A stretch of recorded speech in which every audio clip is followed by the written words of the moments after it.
Very good afternoon everyone. मैं हूं Arun Sharma, commerce अब उदयपुर से। आज की मेरी जो क्लास है वो है जीसीसी वेट के बारे में। ये नाम आप में से बहुत लोगों ने सुना होगा और बहुत लोग नए हैं, ये पहली बार नाम सुन रहे होंगे। तो आप ये मान के चलिए कि जीसीसी वेट क्या होता है। तो इसके लिए आप इन दोनों जो नाम हैं उनको अलग अलग करिए पहले और उसको समझिए। जीसीसी का मतलब होता है गल्फ कोऑपरेशन काउंसिल। ये एक यूनियन है कुछ देशों की जिस जिसका जो गठन किया गया था 1981 में किया गया था। गल्फ कोऑपरेशन काउंसिल यानी जितने भी खाड़ी देश हैं, 6 देशों की ये यूनियन है। 6 कंट्रीज इसके मेंबर स्टेट्स हैं, याद रखिएगा। और उन 6 देशों में सबसे पहला कंट्री आता है आपका किंगडम ऑफ सऊदी अरेबिया, यानी Saudi Arab. Kingdom of Saudi Arabia यानी KSA कहते हैं उसको। UAE इसका दूसरा मेंबर स्टेट है। कुवैत इसका तीसरा मेंबर स्टेट है। ओमान चौथा देश है जो इसका मेंबर स्टेट माना जाता है। और कतर,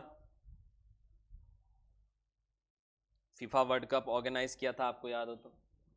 और बहरीन, यानी इन 6 कंट्रीज का ये एक ग्रुप है जिसे हम, याद रखिएगा, GCC कहते हैं।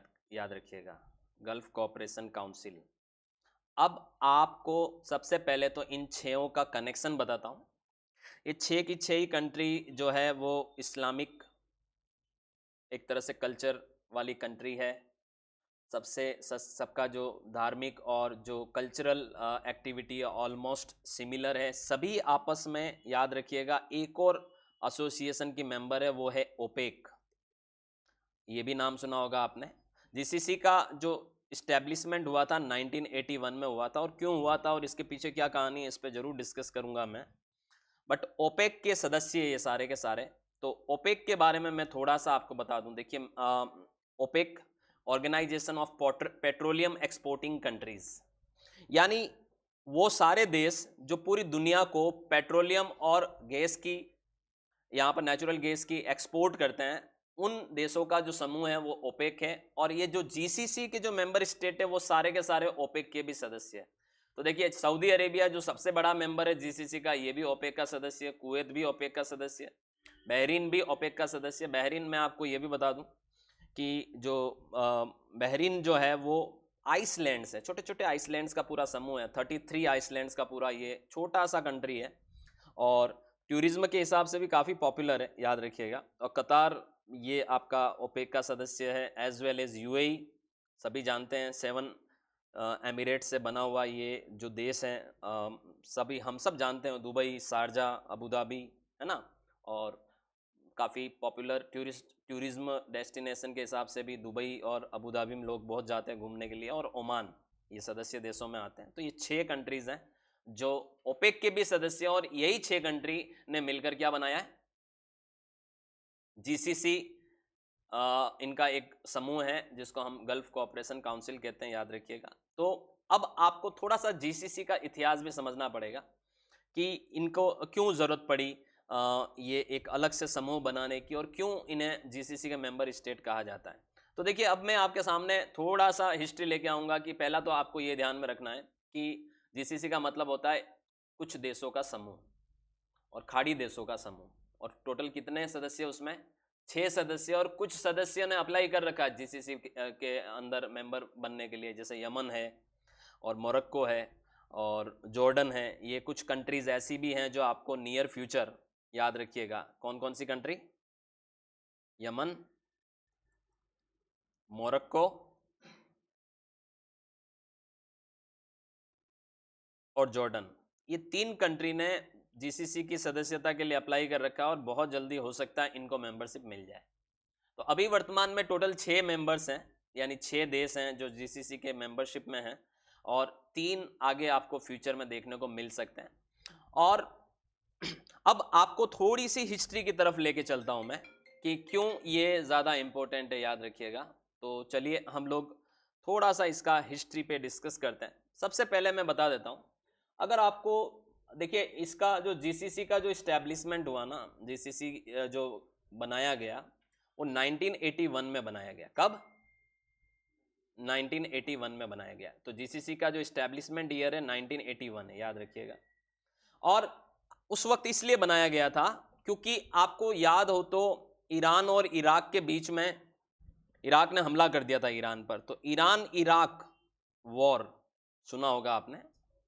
ये वॉर हुआ था 1980 में, और उस वक्त ईरान और इराक के बीच में ये जो वॉर हुआ था 1980 में, तो उस वक्त इराकी जो राष्ट्रपति थे सद्दाम हुसैन, अगर आपने नाम सुना हो, ठीक है, तानाशाह माने जाते थे सद्दाम हुसैन, तो उन्होंने ईरान पर हमला कर दिया था।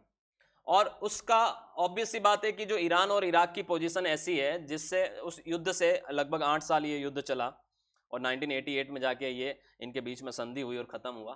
तो इससे ये जो बाकी के जितने भी देश थे जो बेसिकली ऑयल एक्सपोर्टिंग कंट्री थे या नेचुरल गैस एक्सपोर्टिंग कंट्री थे, देखिए इनकी लोकेशन मैं आपको मैप पे बताता हूँ।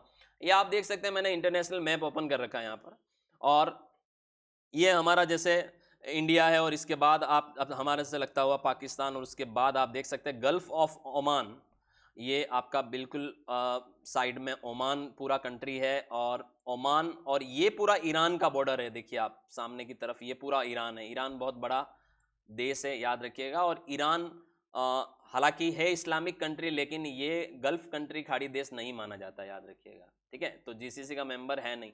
आप देख सकते हैं एक तरफ गल्फ ऑफ ओमान में, और जो पर्शियन गल्फ है, मतलब सबसे ज़्यादा अगर ये जितने भी कंट्रीज़ हैं जो खाड़ी देश हम जिनको कहते हैं, सबसे ज़्यादा जो बिजनेस होता है इनका पर्शियन गल्फ से ही होता है।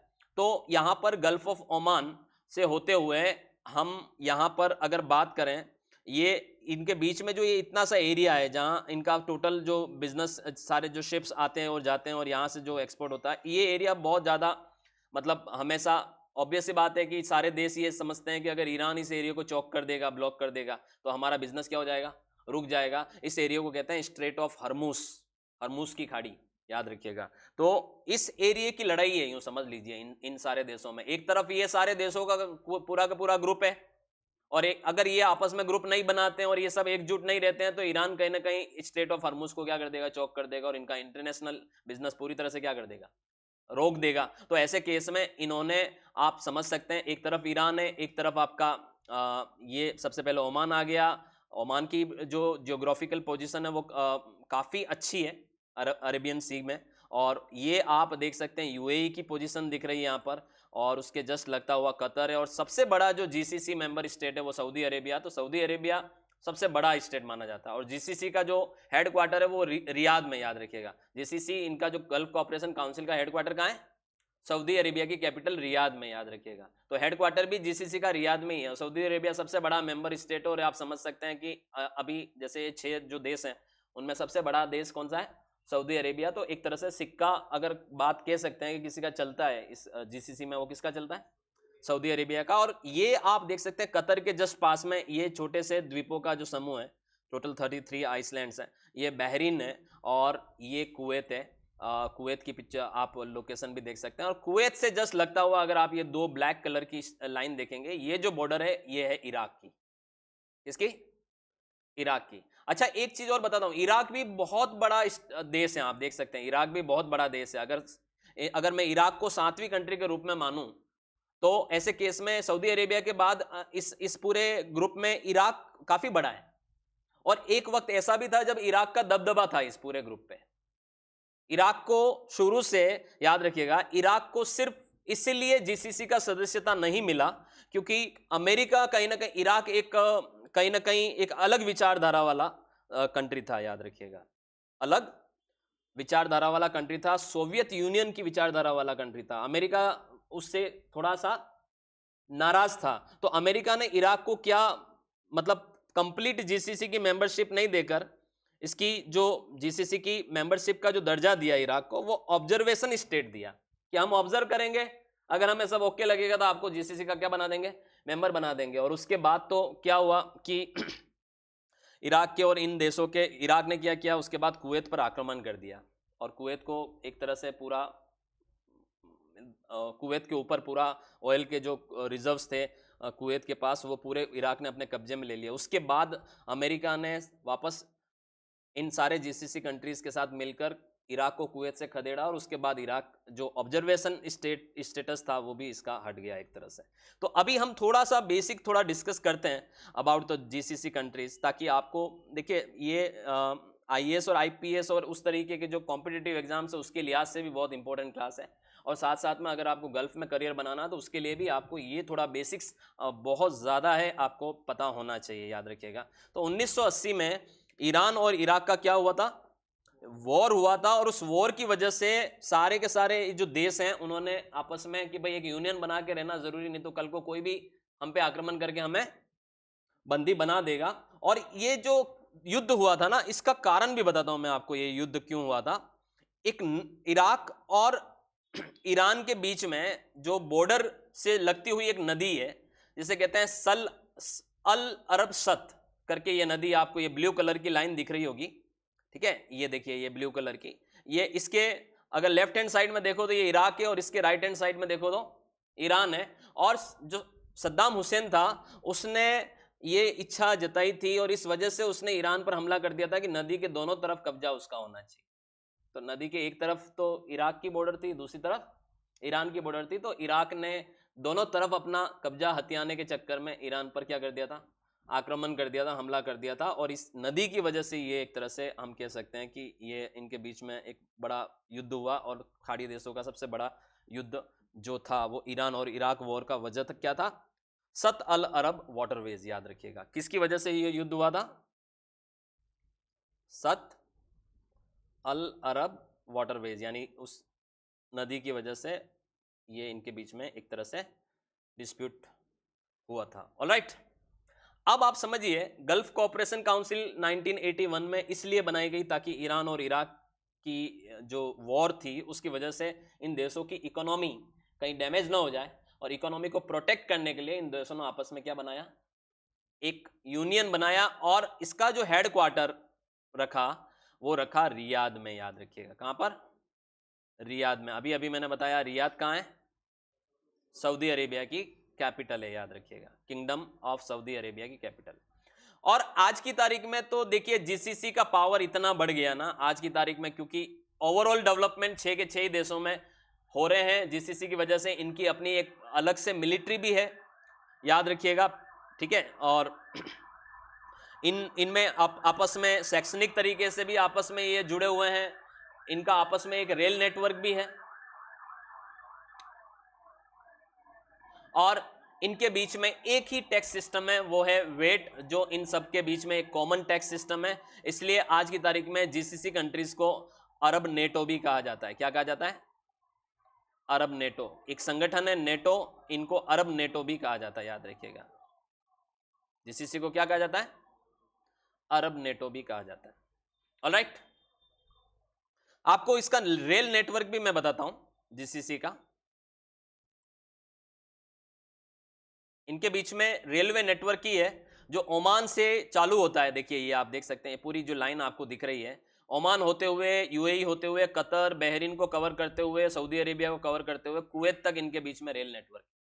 तो आपस में इकोनॉमिक बेनिफिट के लिए इन्होंने जो यूनियन बनाई है वो ओवरऑल डेवलपमेंट इन सबका हो, एक कंट्री दूसरी कंट्री के कहीं ना कहीं हितों को डैमेज ना कर ले, उसके लिए आपस में यूनियन इनके बीच में है। और इसलिए हम इसको आज पढ़ रहे हैं क्योंकि ज़्यादातर हम में से लोग करियर बनाने के लिए इन देशों में जाते हैं, और इन देशों में अगर आप जाओगे तो आपके सामने वैल्यू एडेड टैक्स सिस्टम आएगा, वेट आएगा, याद रखिएगा। इन सारे देशों में एक कॉमन टैक्स सिस्टम है जिसे हम क्या कहते हैं, वेट कहते हैं। तो आपके सामने वेट आएगा, इसीलिए आपको, आप मान के चलिए इस डिप्लोमा को या इस कोर्स को हम क्या नाम देते हैं, जीसीसी वेट नाम देते हैं, याद रखिएगा। तो जीसीसी वेट के कंप्लायंसेस आपको सीखने जरूरी हैं अगर आपको अरब कंट्रीज में, स्पेशली इन 6 देशों में जॉब करने, 6 में से किसी में जॉब करने जाना है। तो अभी हालांकि 6 में से 4 देशों में वेट इंप्लीमेंट हो चुका है, लेकिन बहुत जल्दी आपको बाकी के रेस्ट ऑफ द 2 कंट्रीज में भी वेट एप्लीकेबल होते हुए दिख जाएगा। साथ ही साथ में हो सकता है आने वाले समय में और मेंबर स्टेट्स इसमें बढ़े और नए नए मेंबर्स इसमें जुड़ते जाएं। तो इसलिए अगर आपका सपना है गल्फ कंट्रीज में जॉब करने का। अगर आप दुबई जाना चाहते हैं, अबू धाबी जाना चाहते हैं, कुवैत जाना चाहते हैं, या सऊदी अरेबिया जॉब के पर्पज़ से, या कतर, बहरीन वगैरह जाना चाहते हैं, या ओमान में मस्कत वगैरह जाना चाहते हैं, तो आपको डेफिनेटली ये कोर्स सीख लेना चाहिए। ऑनलाइन भी अवेलेबल है, कॉमर्स हब के ऑफिशियल जो एप्लीकेशन है उसके ऊपर ये कोर्स ऑलरेडी अवेलेबल है, और आप इसको ऑफलाइन कॉमर्स हब उदयपुर में आके भी ज्वाइन कर सकते हैं। तो ये हमारी पहली इंट्रोडक्टरी क्लास है जिस पे मैं अभी थोड़ा यहाँ पर बात करने वाला हूँ। अब देखिए, ईरान और इराक जो वॉर था उस पर मैं बातें कर रहा था, तो मैं वापस आता हूँ मैप पर। आप देख सकते हैं, आप जियोग्राफिकल कंडीशंस देखोगे तो ईरान एक तरफ बहुत बड़ा कंट्री है और इराक भी बड़ा कंट्री है, और दोनों ही जीसीसी के मेंबर नहीं है। ईरान तो बन भी नहीं सकता है क्योंकि ईरान गल्फ कंट्री नहीं है इस्लामिक। ईरान एक तरह से आप ये मान के चलो अरब देश नहीं है, लेकिन इराक एक अरब देश है। और इराक क्यों नहीं जीसीसी का मेंबर बन पाया? क्योंकि इराक को ऑब्जर्वेशन स्टेट का दर्जा मिला था शुरू में, और उसके बाद इराक के काम ही कुछ ऐसे रहे कि इन्होंने कुवैत पर ही क्या कर दिया था, हमला कर दिया था। आपको याद हो तो जो इराक ने कुवैत पर, जो इराक और कुवैत वॉर हुआ था, वो भी मैं बताता हूं आपको, इराक ने कुवैत पर भी हमला कर दिया था। तब से इराक को इन्होंने सभी कंट्रीज ने अलग कर दिया और अलग थलग कर दिया। आज की तारीख में हालांकि अब धीरे धीरे रिश्ते इराक के और सऊदी अरेबिया के वापस अच्छे होने लगे, लेकिन इराक ने जो कुवैत पे वॉर किया था वो 1990 में किया था। अब 1990s पे, उसके बाद इराक एक तरह से उसकी जो आने की चांसेस थी जीसीसी में, वो ऑलमोस्ट क्या हो गई, खत्म हो गई। आज की तारीख में अगर मैं बात करूं तो इराक के चांसेस नहीं है जीसीसी में आने के। ठीक है, अब आ जाए भविष्य में अच्छे रिश्ते की वजह से वो अलग बात है, लेकिन इराक और कुवैत वॉर की वजह से इराक का ऑब्जर्वेशन स्टेट का दर्जा भी एक तरह से छिन गया। ऑलराइट, अब हम एक एक चीज पर और डिस्कस करते हैं। सबसे पहले बात करते हैं स्ट्रेट ऑफ हरमुज के ऊपर। स्ट्रेट ऑफ हरमुज, हरमुज की खाड़ी भी कहते हैं। और याद रखिएगा, ये एक वाटरवेज हैं जो बिल्कुल पूरा गल्फ कंट्रीज का, और आप यूं कह सकते हो सारे जीसीसी का कारोबार यहीं से होकर सारा एक्सपोर्ट और इंपोर्ट होता है। चाइना हुआ, इंडिया हुआ, इनके साथ जो व्यापार होता है, या दुनिया के दूसरे देशों के साथ इन देशों का जो व्यापार होता है, वो स्ट्रेट ऑफ हरमुज से होकर ही निकलते हैं सारे जहाज। ये जो आप यहाँ पर ये एक छोटा सा एरिया देख सकते हैं, ये स्ट्रेट ऑफ हरमुज कहलाता है, जो कि वाटरवेज हैं, कनेक्ट करता है पर्शियन गल्फ को। ये इनके बीच में जो ये गल्फ ये है, ये पर्शियन गल्फ है। ये वो पार्ट है अरेबियन गल्फ का, छोटा सा पार्ट पर्शियन गल्फ कहते हैं या अरेबियन गल्फ कह सकते हो। और गल्फ ऑफ ओमान को ये कनेक्ट करता है, और अरेबियन सी से ये जो पूरा इंटरनेशनल बिजनेस होता है इन गल्फ कंट्रीज का, उससे कनेक्ट करने का सबसे इंपॉर्टेंट और सकड़ा रास्ता इसे कहते हैं हम स्ट्रेट ऑफ हरमुज, याद रखिएगा। अच्छा, चाइना भी इन गल्फ कंट्रीज के साथ अच्छे खासे कारोबार में इंगेज है। देखिए, इंडिया के लिए तो ज़्यादा मुश्किलात है नहीं, क्योंकि इंडिया से चाहे वो आप मुंबई, ये जितने भी इंडिया में जो वेस्टर्न पोर्ट्स हैं वहाँ से बिजनेस बहुत आसान है, क्योंकि अरेबियन गल्फ से होते हुए, गल्फ ऑफ ओमान होते हुए, अरेबियन सी से होते हुए, गल्फ ऑफ ओमान होते हुए, पर्शियन गल्फ में हमारा इनके साथ अच्छा खासा बिजनेस होता है। तो हमारे लिए इतना मुश्किलात नहीं है। लेकिन किन के लिए मुश्किलात है? चाइना के लिए मुश्किलात है। तो देखिए, चाइना एक महाशक्ति आज की तारीख में, और जो गल्फ कंट्रीज का, इन खाड़ी देशों का चाइना के साथ जो बिजनेस होता है, इंटरनेशनल बिजनेस होता है, तो वो जो इनके जो जहाज, जो माल आता जाता है, वो यहाँ से अरेबियन सी से होते हुए, स्ट्रेट ऑफ हरमुज से होते हुए, अरेबियन सी से होते हुए, श्रीलंका होते हुए, मलेशिया होते हुए, और मलेशिया और सिंगापुर के बीच में देखिए एक छोटा सा एरिया है, ये आपको अगर दिख रहा हो, इसे कहते हैं Malacca strait, straight of Malacca, याद रखिएगा। यहाँ से होते हुए आपका ये चाइना माल जाता है, याद रखिएगा, साउथ चाइना सी होते हुए। तो ये बहुत लंबा एरिया है, और इतना लंबा एरिया में ट्रांसपोर्टेशन कॉस्ट और काफ़ी ज़्यादा चाइना की क्या हो जाती थी, बढ़ जाती थी। तो चाइना ने क्या किया, आपको मैं ये भी बता दूं, चाइना ने पाकिस्तान से, याद रखिएगा, एक बॉर्डर निकाली। आपको ये शायद पता होगा, चाइना ने पाकिस्तान के साथ मिलकर पाकिस्तान में एक बहुत बड़ा हाईवे और रोड नेटवर्क निकाला, जहां से डायरेक्ट चाइना से माल ग्वादर पोर्ट आ जाएगा। पाकिस्तान में कौन सा पोर्ट है? ग्वादर पोर्ट, और ग्वादर पोर्ट से ये गल्फ कंट्रीज के साथ इनका बिजनेस होगा। और ये जो कहलाता है इसे कहते हैं सीपेक। क्या कहते हैं, याद रखिएगा, चाइना ने पाकिस्तान के साथ एक समझौता किया जिसमें सीपेक बन रहा है, इसे कहते हैं चाइना पाकिस्तान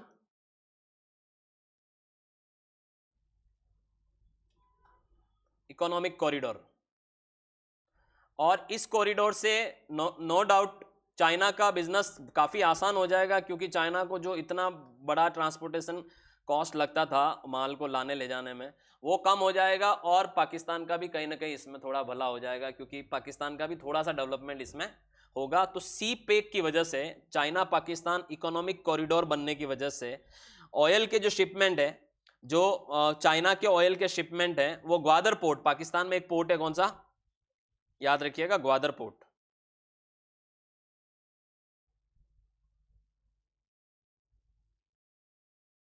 यहां से इनका माल सीपेक के जरिए डायरेक्ट चाइना पहुंच जाएगा। तो ये कैसे पहुंचेगा ये भी हम थोड़ा समझते हैं। यहां पर एक, यहां देखिए, ये आप देख सकते हैं, ये सारी गल्फ कंट्रीज है, यहां से माल डायरेक्ट ये ग्वादर पोर्ट आ जाएगा। ग्वादर पोर्ट ये आप देख सकते हैं, ये रहा ग्वादर पोर्ट पाकिस्तान में। और यहां से बिल्कुल मिड ऑफ द पाकिस्तान होते हुए पूरा एक कॉरिडोर बन रहा है, जहां पर लंबे लंबे हाईवे नेटवर्क और रेलवे नेटवर्क बन रहे हैं, जो सीधे जो हमारा भारत का जो एक हिस्सा है, जो पाकिस्तान ऑक्यूपाइड कश्मीर में है, ठीक है, गिलगिट बलूचिस्तान, उससे होते हुए ये चाइना चला जाएगा माल पूरा।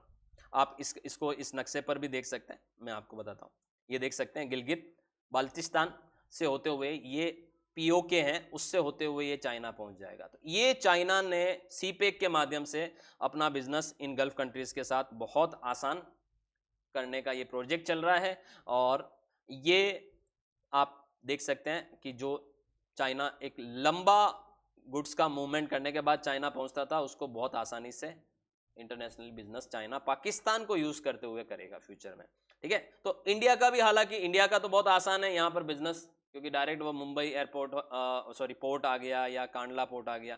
तो हमारा तो उनके साथ बिजनेस करना आसान है, क्योंकि हमारा काफ़ी सी एरिया जो है वो बिल्कुल अरेबियन सी में टच होता हुआ, ओमान के साथ टच होता हुआ दिख रहा है। और यमन देखिए, यमन ने भी अप्लाई कर रखा है ना, जीसीसी मेंबर स्टेट बनने के लिए। यमन की लोकेशन भी आप देख सकते हैं, और ये रेड सी है जो, और सऊदी अरेबिया की लोकेशन दोनों तरफ से अच्छी है। पर्शियन गल्फ में भी एरिया लगता है और रेड सी में भी एरिया लगता है। और सऊदी अरेबिया एक ऐसी कंट्री है जहां पर हम इंडियंस बहुत जाते हैं। क्यों जाते बताओ,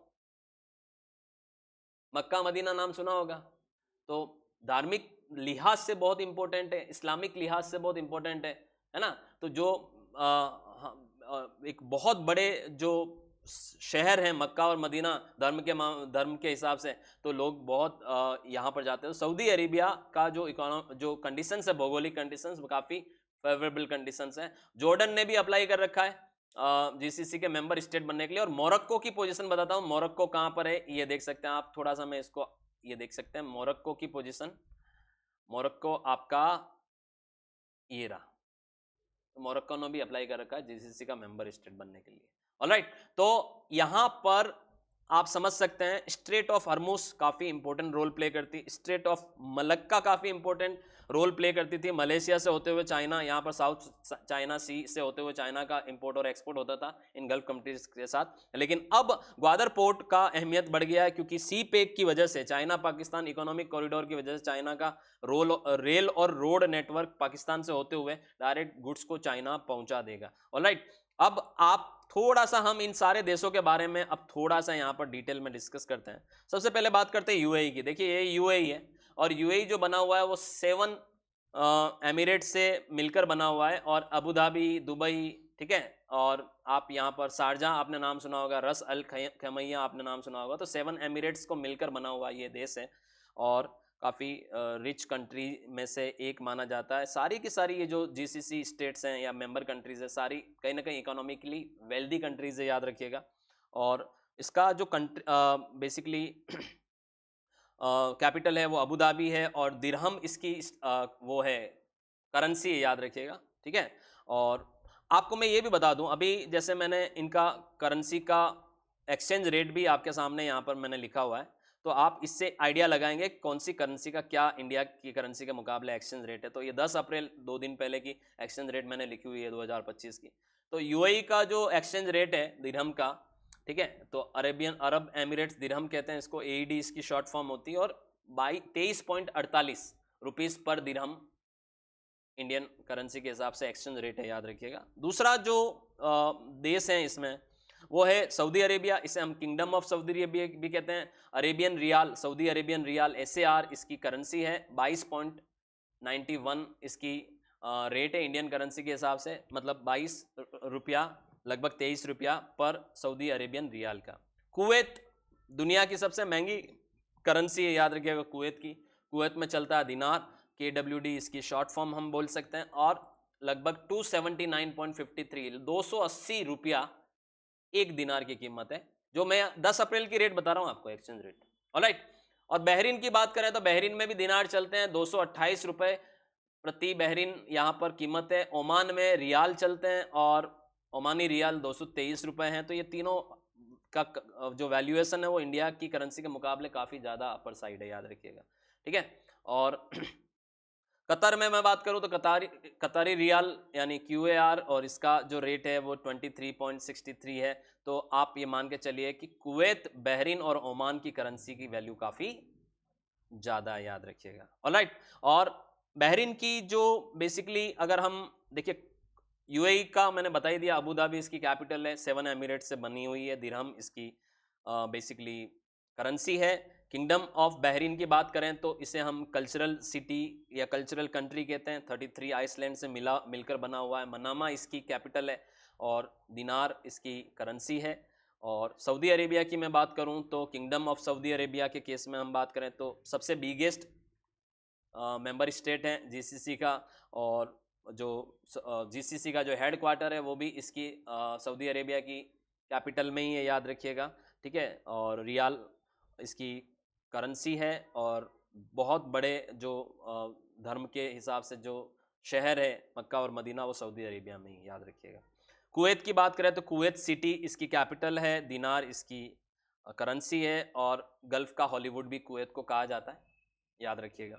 और ओमान की बात करें तो ओमान की राजधानी मस्कत है, रियाल, ओमानी रियाल इसकी करेंसी है। और सुपर देखिए, ओमान के पास इतना ऑयल रिच कंट्री नहीं कह सकते, लेकिन गैस रिच कंट्री कहते हैं ओमान को। मस्कत गैस रिच कंट्रीज में से एक है ओमान, याद रखिएगा। कतर की बात करें, कतर की राजधानी दोहा है, काफ़ी इंटरनेशनली पॉपुलर सिटी माना जाता है, कई सारे समिट दोहा में हुए हैं, और गैस रिच और एक्सपोर्टिंग कंट्री है। रियाल इसकी बेसिकली करेंसी है। और फ्यूचर में हम जैसा कि पहले भी बात कर चुके हैं, जॉर्डन, मोरक्को और यमन GCC के मेंबर स्टेट बन सकते हैं आने वाले समय में। ऑलराइट, और अब तक अगर हम इन सारे कंट्रीज के वेट के हिसाब से बात करें तो 1 जनवरी 2018 में यूएई और सऊदी अरेबिया ने वेट इंट्रोड्यूस कर दिया था। कुवैत में अभी वेट आने वाला था, 2023 से कहा जा रहा है वेट आने वाला था, अभी तक तो इंट्रोड्यूस नहीं हुआ है, अप्रैल 2025 तक भी। और ओमान में वेट इंट्रोड्यूस हो चुका है, याद रखिएगा, और 1 अप्रैल 2012 से ओमान में वेट इंट्रोड्यूस हो गया। और सारे जो ये देश हैं इनमें वेट का जो मैकेनिज्म है वो एक जैसा ही है।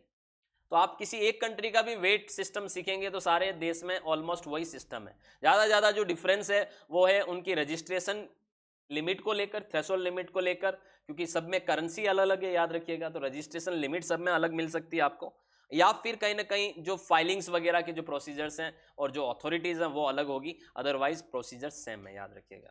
और कतर में भी अभी तक नहीं लागू हुआ है, बहरीन में वेट लागू हो चुका है, याद रखिएगा, 1 जनवरी 2022 से। और 10% वेट बहरीन में, स्टैंडर्ड रेट 10% है, बाकी देशों में 5% है, याद रखिएगा, ठीक है। तो बाकी कंट्रीज में 5% यूनियन रेट है, एक ही रेट है। इंडिया में तो जैसे GST में क्या है, अलग अलग रेट्स हैं, किसी पे 5% लग रहा है, किसी पे 12 लग रहा है, किसी पे नहीं लग रहा है, किसी पे 18 लग रहा है, 28 लग रहा है। वेट का एक सबसे अच्छा जो पॉइंट है वो ये है कि एक ही रेट है, या तो लगेगा या नहीं लगेगा, या तो इतना ही लगेगा या नहीं लगेगा, तो 5% लगेगा या नहीं लगेगा, समझ रहे हैं। तो आप यहां पर कुवैत और कतर को छोड़ दें तो बाकी देशों में वेट एप्लीकेबल हो चुका है। ऑलराइट, एक और चीज ध्यान देना, ओमान में मैंने यहां पर लिखा हुआ है कि 38,500 ओमानी रियाल 38,500 ओमानी रियाल से ज़्यादा अगर आपका टर्नओवर है, ठीक है, जब आपका एनुअल सप्लाई इसको क्रॉस कर जाए, जैसे भारत में जीएसटी का रजिस्ट्रेशन क्राइटेरिया क्या है, गुड्स के केस में 40 लाख टर्नओवर क्रॉस होने पे आपको रजिस्टर्ड होना है, सर्विस के केस में 20 लाख, वहां पर 38,500 ओमानी रियाल क्रॉस होने पर आपको वेट में क्या होना पड़ेगा, रजिस्टर्ड होना पड़ेगा। ओमान की बात कर रहा हूं मैं।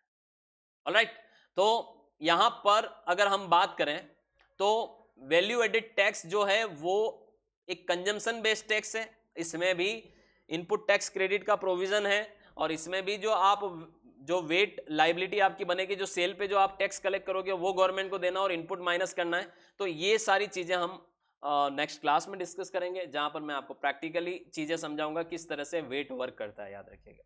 सो आज की इस क्लास में थोड़ा सा हमने डिस्कस किया है about GCC, about wait structure, about the gulf countries, about the Persian gulf, about the Strait of Hormuz, about the Strait of Malacca, about the Gwadar Port, CPEC, Iran-Iraq war, Iraq, Kuwait war, और all 6 members state of GCC and उनका जो exchange rate है और जो currency है उस पर आज की इस वीडियो में हमने डिस्कस किया है। अगर आपको प्रैक्टिकली जीसीसी वेट का कोर्स ज्वाइन करना है तो कॉमर्स हब का डिप्लोमा इन जीसीसी वेट, आप कॉमर्स हब की एप्लीकेशन डाउनलोड करें, वहां पर अवेलेबल है।